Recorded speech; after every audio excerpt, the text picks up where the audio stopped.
I am really pleased to welcome you all today to our fifth and final in our pilot series of the building blocks for creating greater impact. So we've been able to go through several of what we consider to be the building blocks of creating impact. Certainly not an exhaustive list, but we started with aligning your programs and missions to the intended impact you'd like to have through developing a theory of change and a logic model. And then we went into the importance of developing a business model for sustainability and scale. We also talked about making the case and strategies for making the case in the changing landscape of philanthropy. And finally, we had a session on designing strategic conversations so that you engage all the stakeholders that are important toward your cause and advancing social change.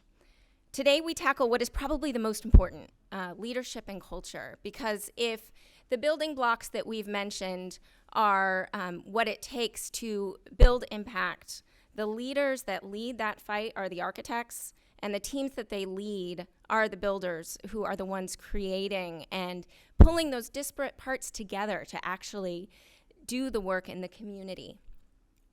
So before I introduce our moderator here today, since this is the final in our session, I wanted to take a moment to thank the team that really helped us produce the events.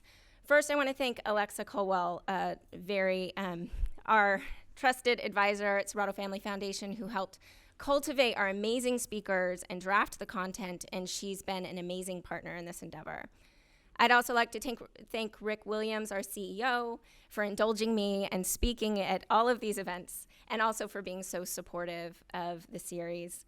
I'd like to thank Kenji Trainer, our Senior Program Officer for Education, who moderated one of the panels, and our nonprofit center team, Remy Ann Viejar, Property Manager, Kim Perry, and Sarah Dufilli, our nonprofit coordinators, who really helped make sure that all the facility, the properties, and all the logistics were taken care of, as well as Tamara Radcliffe, our ROC and grants manager, who takes care of anything and everything we need calmly and without fanfare.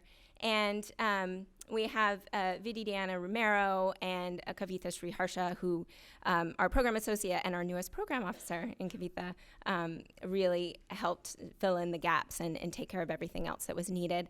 And our newest program associate, Megan Corning, who's too busy to probably notice I'm talking about her, who's really helped in a myriad of ways.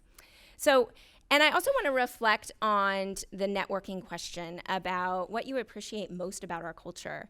What's interesting about this series is it allowed us as a foundation to bring our two sides of our figurative house together, our nonprofit center side and our grant-making side, and aligned us toward one mission. And it's been a huge culture build for us. So if I were to reflect from the foundation, what I love most about our culture is really open doors and open minds. Our doors are open.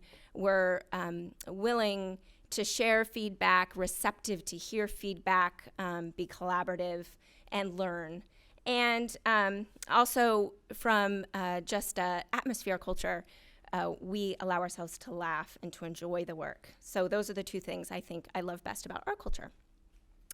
Without further ado, I want to introduce our moderator, Heather McLeod Grant, which I think is quite fitting for the final session to have her join us, author, speaker, advisor. And what, Heather, you probably don't know is when your book, Forces for Good, came out, that some of you here may know, if you've been in our general operating support portfolio for a while, is that we actually listed the 6 practices that you outlined in your book and had our applicants reflect on whether they were doing them, how they were doing them, how they were thinking about those practices. So I'm really overjoyed, excited to introduce you here. We also have a wonderful panel of nonprofit leaders in Erin Ganju and Vincent Pan.